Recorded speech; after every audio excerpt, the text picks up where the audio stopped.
Thanks so much, and thanks for the invitation to speak at this really important event.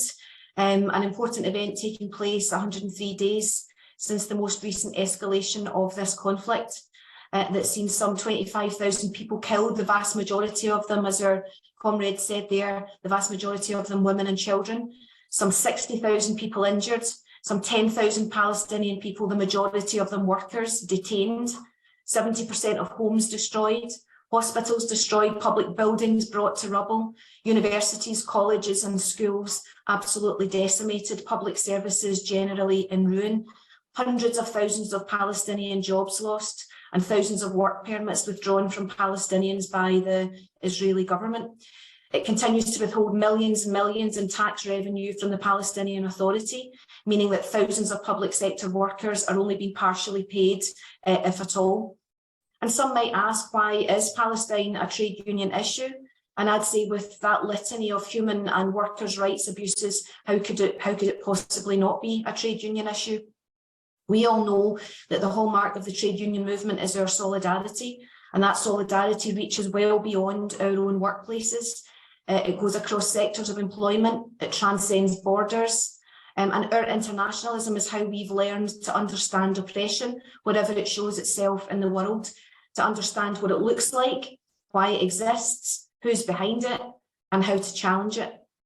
And how to challenge it when we're in touching distance of the people and the organisations who are acting as the oppressors, and how we do that through industrial action, through public campaigning, civil disobedience, through media and social media, all sorts of tactics that we use, but also how to challenge it when we're not the direct targets of the oppression and we're at a geographical distance from it, but we're called upon by our sisters and brothers to receive their testimonies by letter or email or some other media events like this, and we take to the streets like people in major Scottish cities have been doing every single week since the latest onslaught upon Gaza began, bringing our trade union banners and making our trade union voices heard amongst the others of like mind who are on the streets alongside us.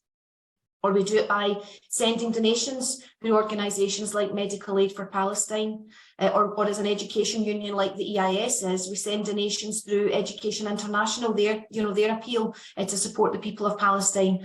Or because of our commitment to the work of the Scottish Trade Union Congress on women and girls equality internationally, we donate through the United Nations Fund, responding to a call that the STUC has made around that.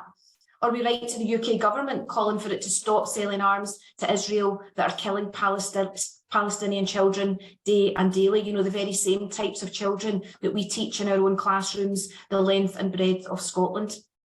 Or we encourage our members to teach young people in our schools about the conflict between Palestine and Israel, and we provide resources to help them do it. And we write to local authorities asking them to encourage and support their teaching staff to teach critical thinking about the conflict using a rights-based approach. And these are resources that the EIS has helped create. And after a long wrestle with the Scottish Government over the right to publish the resources, we make them available to all teachers in Scotland through our own website, despite the attempts by the Israeli government to prevent this from happening. And these are not perfect resources, but they fill a void, and they make clear that the Palestine-Israel conflict has been running for 3/4 of a century, and with the legacy of British Empire and colonialism in the territory, written all over it and long predating that period too. And that's another reason why the oppression of the Palestinian people that continues from this historical context also has to be a matter for trade unions in all parts of the United Kingdom, because the history of the oppression of working class people in the United Kingdom is interwoven with the oppression of peoples across what was once the British Empire. And we know that the tragic legacy of that continues in Palestine. And albeit on a much less life-threatening scale, it continues here too. That draconian legislation that's looking to curb the right to protest and the right to strike is indicative of that. And the history of the oppression of the Palestinian people is a trade union issue, because capitalism, colonialism and empire and the exploitation and oppression of workers are different faces of exactly the same dice. And it's a dice, we know, that's never loaded in favour of workers, of the men and women and the other siblings who do the work that create the wealth. It's a dice that's always loaded in the favour of those who hold the vast bulk of the wealth and the political and economic power that goes along with that.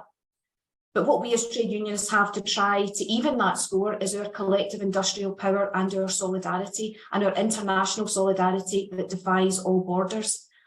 All of this built on the foundations of equality, fairness and justice for workers as human beings, wherever they are in the world. Scotland, England, Wales, Argentina, Palestine, anywhere in the world. An injury to one is an injury to all. That is a truth. It's not a cliche, it's an absolute truth. Trade unionism is about people.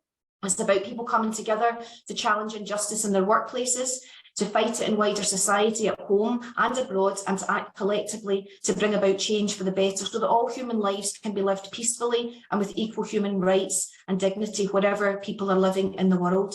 And our coming together in common purpose at events like this is how we build that solidarity and our power to resist. Just as we did to bring about the end of the apartheid regime in South Africa, people did that. Citizens and workers all over the world with their consciences, directing them to take to the streets, to listen and to learn about what was going on in South Africa over the decades of the apartheid regime, and to speak out, to boycott South African goods, and to build the pressure on politicians to represent that public conscience in our parliaments and finally bring an end to that horrific regime. And the same reason that South African apartheid was a trade union issue is why Palestine is an issue that concerns all of us who are trade union members and activists. And it's why my union, along with many others, has joined solidarity delegations to Palestine to bear witness to the everyday atrocities that occur there and to speak directly with the Palestinian people that we meet. Palestinian workers who asked us to record, remember and tell our trade union colleagues and our politicians about what's happening to them, the UK government fully complicit in that oppression. I visited Palestine in 2019. It was an experience that I will never forget for as long as I live, for so many disturbing reasons. The obvious surveillance of citizens, the symbols of power, the checkpoints, the armoured cars and guns, the soldiers on every street corner, the contrast between the simple architecture of Palestinian homes and the industrial scale complexes being built on land stolen by settlers. And the people that our TUC Women's delegation met said time and again, please go back and tell people in your country about us. Please tell them we're not terrorists, we're not anti-Semitic. Of course we would do that. But I also remember that visit and the people that I met for their strength and courage in the face of such terror everywhere that there was to see. They were determined to fight. And they were saying to us, tell them we are not victims, we are resisting the occupation. And they said that over and over too. And nearly 5 years later, after the utter devastation that Gaza is experiencing right now, I heard that same message from a Palestinian man speaking at a demonstration in Glasgow a couple of weeks back. Many members of his family had been killed, but his message to the crowd gathered was that the Palestinian people remain resolute in their resistance. And that's why our solidarity, comrades, continues to be so essential. And that's why Palestine is absolutely a trade union issue.